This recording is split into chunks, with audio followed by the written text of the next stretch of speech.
Trust me, being down with you 24 hours a day is not what I call a good time, but you've left me no choice. Sabrina screamed, "Give me the key!"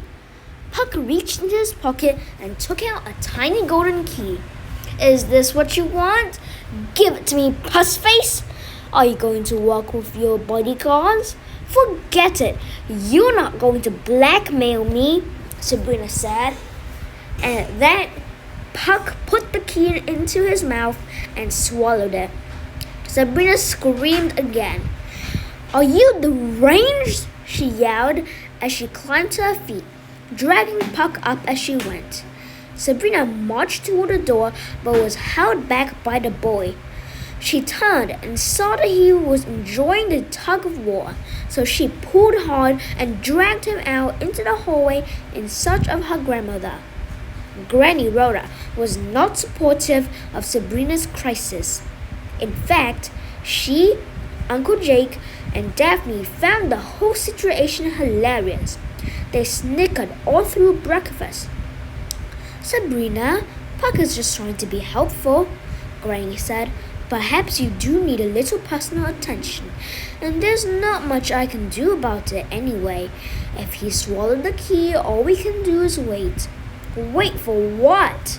Sabrina asked, then suddenly realized what they would be waiting for and had to fight to keep her breakfast down. "I wouldn't hold your breath on that one," Puck said as he reached his hand into a bowl of oatmeal and shoved it into his mouth. Sabrina's hand was dragged along and covered with the gooey cereal. "How am I going to get dressed or take a bath?" Sabrina cried. "Who needs a bath?" Puck said, wiping the extra oatmeal on his shirt. "I suppose we could just take the two of you out in the yard and hose you down," Uncle Jake said. "Elvis loves it," Daphne said. Uncle Jake laughed so hard his scrambled eggs fell out of his mouth. Daphne finished her breakfast, and for the first time ever, Sabrina watched the little girl push her empty plate away. There was no such word as fool in her sister's vocabulary. Since the girl had more of Sabrina's clothes on, as well as high-heeled shoes, she guessed that Daphne was still a grown-up. "I had a thought last night," Daphne offered. "Oh?" Granny said. "There's one eyewitness we haven't talked to," Daphne said. "The woodcutter." Granny's eyes lit up. "Liebling, that's good detective work. I totally forgot there was someone else at the grandmother's house." "So do you know where he lived?" Uncle Jake asked. Granny shrugged. "I'm afraid I don't. There are thousands of ever-afters in this town, and I haven't met them all. There's also a chance that he doesn't live here. As you know, some of the ever-afters moved away before Wilhelm's burial went up, and others never came to America at all." "How can we find out?" Daphne asked. Granny clapped her hands, jumped from her seat, and rushed to the family journals.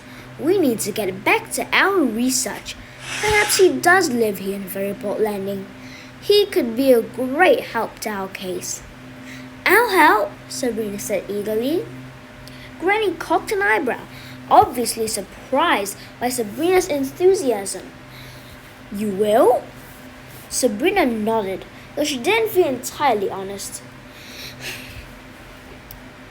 The thought of freeing Mr. Canis terrified her, but she wanted to get back into the family's good graces, especially her grandmother's.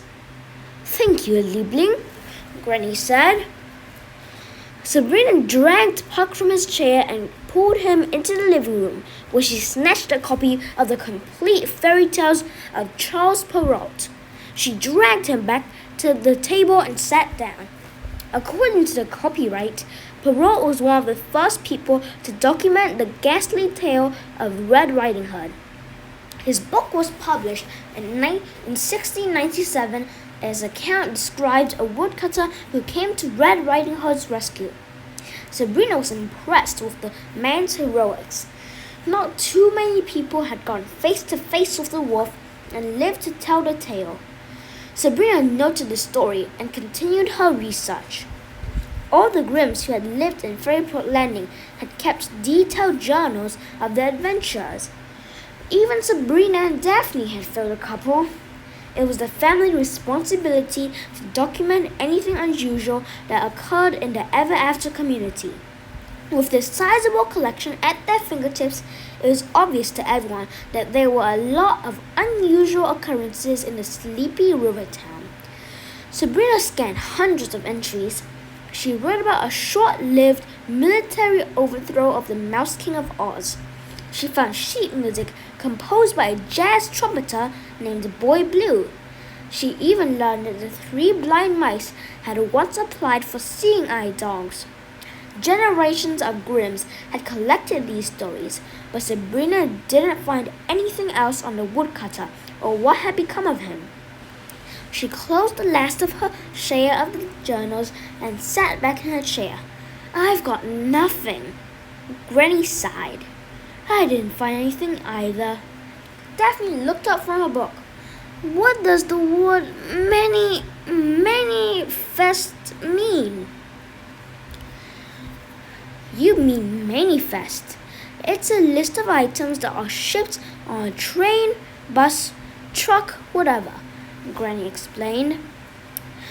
"Where's your dictionary?" Sabrina asked. Daphne stuck her tongue out and turned her attention back to Granny Rhoda. "Can't it be a list of people too?" "Sure," the old woman said. "What did you find?" "This. It looks like a list of the passengers on the Wilhelm's boat," the little girl said, handing several sheets of paper to her grandmother. Granny took the papers. "Good work, Daphne. I should have thought of this. Let's see if there's a woodcutter on this list." Granny perused the list. I'm not seeing anyone." Sabrina reached over and took the list from her grandmother. Sure enough, there was no woodcutter on the list. "If only we knew what his name is," she said. "Well, we don't need that. We know everyone else's name. Let's go through the list and find the people we've never heard of," Granny said, assuming that he got on Wilhelm's boat.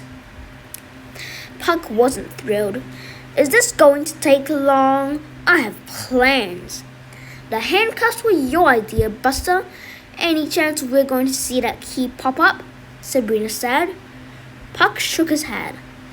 The Grimms went through the list, checking off everyone they knew by name. There were quite a number of people in Fairyport Landing who just had titles for names. The Mad Hatter, the Beast, the Sheriff of Nottingham, or the Queen of Hearts, for example. That made the search much easier. Soon there was a list of only 20 citizens neither Granny, Sabrina, nor Daphne could identify. 7 of them had odd, almost unpronounceable names, and Granny guessed they were either witches, goblins, or trolls. 8 more were names that were obviously for animals, including Hans the Hedgehog and someone called the Sawhorse. That left 5 names, and 2 of them were women. Just then, the phone rang. Granny answered it and cried out in excitement when she heard the caller's voice. "Little John, we've been trying to track down another eyewitness. We believe the woodcutter might actually live in Fairyport Landing." "What's that?" "Oh, of course. We'll be right there." Granny hung up the phone.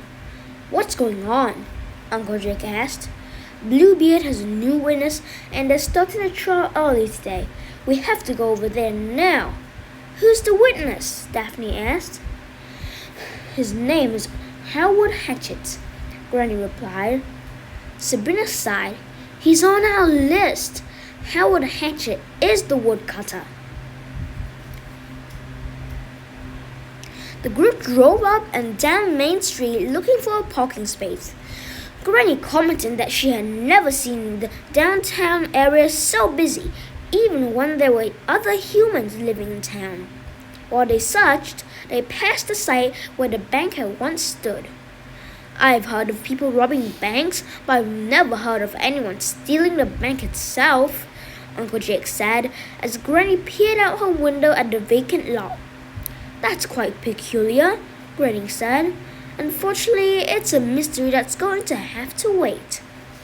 Daphne poked her head out the window and craned her neck for a better view. When she pulled herself back inside the car, she looked panicked and nervous.